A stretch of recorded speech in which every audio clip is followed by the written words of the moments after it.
शेती माझी प्रयोगशाळा या यूट्यूब चॅनलमध्ये मी आपलं स्वागत करतो। या चॅनलवर आपण नवीन असाल तर या चॅनलला सबस्क्राईब करा।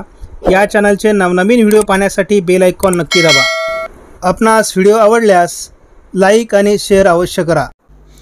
समोरील उपग्रह छायाचित्रामध्ये आपण बघतो की महाराष्ट्रामध्ये सध्या फारसं पावसाळी वातावरण नाही, मात्र कर्नाटकच्या सीमावर्ती भागात मोठं पावसाळी वातावरण आहे। उत्तर भारतात, मध्य भारतात थोडं पावसाळी वातावरण तयार होतं आहे। WD पाठी WD आहेत, परंतु ते अतिउत्तरेला असल्यामुळे त्याचा फारसा प्रभाव महाराष्ट्रावर आत्ता सध्या पडत नाही। दोन्ही समुद्रात बाष्प तयार होतं आहे आणि हे मान्सूनच्या आगमनासाठी अतिशय उत्तम राहणार आहे। त्यामुळे एकूणच स्थिती मान्सूनच्या आगमनासाठी अनुकूल राहील, त्याचा अंदाज आपण वेळोवेळी देणार आहोत। आपण या ठिकाणी बघतो की महाराष्ट्रामध्ये आज फारसं पावसाळी वातावरण तयार झालं नाही, मात्र पुणे पूर्व, सातारा, सोलापूर, धाराशिव, बीड या भागात थोडं पावसाळी वातावरण विरळ स्वरूपात होतं। त्यानंतर मात्र कर्नाटकच्या आणि तेलंगणाच्या काही भागात पावसाचा अंदाज तयार झाला। उद्या महाराष्ट्रामध्ये दक्षिणी पट्ट्यात म्हणजे दक्षिण कोकण आणि पश्चिम महाराष्ट्र याच भागात पावसाची शक्यता GFS मॉडेलने व्यक्त केली। मात्र 25 तारखेपासून पुन्हा पावसाळी वातावरण महाराष्ट्रात तयार होईल असा एक प्राथमिक अंदाज आहे। आपण 26 तारखेला बघतो मोठं पावसाळी वातावरण राहण्याची शक्यता आहे की 20 तारखेपासून 24 तारखेपर्यंत महाराष्ट्रात या मॉडेलने पावसाळी वातावरण कमी दाखवलं आहे। आपण ECMW मॉडेलनुसार जर बघितलं तर उद्या देखील पश्चिम महाराष्ट्र, मराठवाड्याचा दक्षिणी भाग, दक्षिण कोकणात पावसासाठी अनुकूल स्थिती निर्माण होऊ शकते असा ECMW मॉडेलचा अंदाज आहे। 20 तारखेला याच भागात थोडं पावसाळी वातावरण राहण्याचा अंदाज या मॉडेलने व्यक्त केला आहे। 21 तारखेपासून मात्र सर्वच मॉडेल महाराष्ट्रातील पावसाळी वातावरण कमी होताना दाखवत आहेत। मात्र कर्नाटक, तेलंगणा, आंध्र प्रदेश यांच्या काही भागात म्हणजे महाराष्ट्राच्या सीमावर्ती भागात पावसाचा अंदाज व्यक्त केला जातो आहे। मात्र या मॉडेलने 22 तारखेला महाराष्ट्रात पुन्हा स्थानिक ढग निर्माण होतील असा अंदाज व्यक्त केला आहे। त्यामुळे एकूणच काही मॉडेल आपल्याला पावसाचा अंदाज देत आहेत तर काही मॉडेल आपल्याला पावसाचा अंदाज देत नाहीत, परंतु याचा सारांश असा आहे की महाराष्ट्रामध्ये स्थानिक स्वरूपाचं वातावरण तयार होण्यासाठी अजूनही पोषक स्थिती आहे। 19 तारखेला दुपारी जळगाव जिल्ह्यामध्ये 43°C तर चंद्रपूरला 42°C तापमान राहण्याची शक्यता आहे।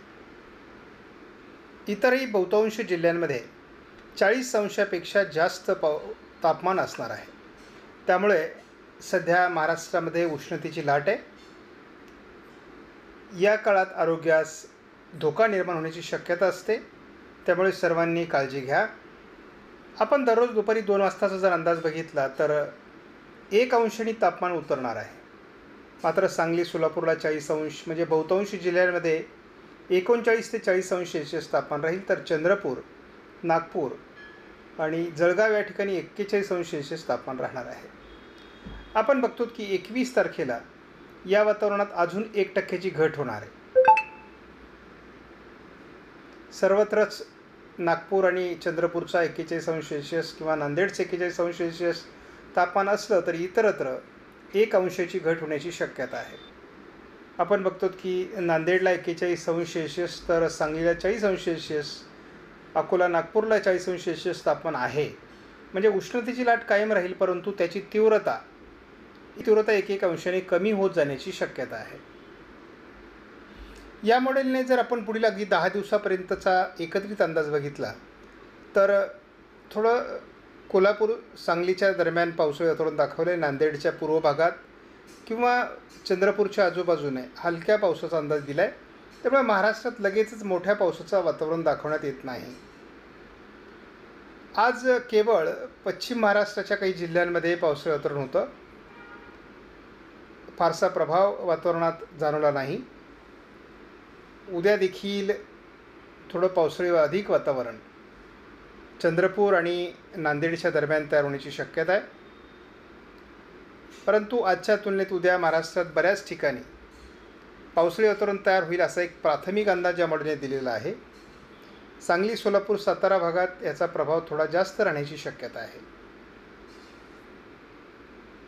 आपण बघतो उशिरापर्यंत हे वातावरण राहणार आहे। मात्र एक लक्षात ठेवा, रात्री याचा फारसा प्रभाव राहत नाही. 20 तारखेलाही पावसाळ्यातून राहणार आहे, परंतु लातूर, धाराशिव, सोलापूरच्या भागात ते असणार आहे. त्यामुळे थोडं ते दक्षिणेला सरकण्याची शक्यता आहे. आपण बघतो की विशाखापट्टणम ते चंद्रपूर असं एक मोठं पावसाळी वातावरण अरबी समुद्राच्या किनारपट्टी भागात तयार होतं आहे. बंगालच्या उपसागराच्या किनारपट्टी भागात तयार होतं आहे. मात्र महाराष्ट्रावर त्याचा केवळ लातूरच्या भागात परिणाम राहण्याची शक्यता आहे. अगदी 22 तारखेला देखील नांदेड, लातूर, धाराशिव, चंद्रपूर याच भागात पावसाचा अंदाज दिला गेला आहे. परंतु प्रत्येक मॉडेलचा आपण अंदाज जर सरासरी बघितला तर महाराष्ट्रामध्ये पावसाळी वातावरणाचा फार मोठा प्रभाव नाही. मात्र ज्याही ठिकाणी स्थानिक स्वरूपाचं वातावरण तयार होईल त्या ठिकाणी वादळी स्वरूपाचा मेघगर्जनेसह हलका पाऊस पडण्याची शक्यता आहे. मात्र आपण एकूणच बघतो की नांदेड दक्षिण, लातूरच्या काही भागामध्ये आणि चंद्रपूरच्या काही भागामध्ये हे वातावरण सातत्याने बनत राहण्याची शक्यता आहे. त्यामुळे सर्वांनी लक्षात ठेवा की फार मोठं पावसाळी वातावरण नसलं तरी देखील आपल्या पिकांचं नुकसान होणार नाही याची काळजी घ्या. उष्णतामान खूप वाढलेलं आहे, त्यामुळे आपली स्वतःच्या आरोग्याची आणि आपल्या कुटुंबातील व्यक्तींबरोबरच जनावरांची काळजी घ्या. आपणास व्हिडिओमधील माहिती महत्त्वपूर्ण वाटल्यास लाईक करा, शेअर करा, चॅनलला सबस्क्राईब करा. धन्यवाद. जय हिंद, जय महाराष्ट्र, जय बळीराजा.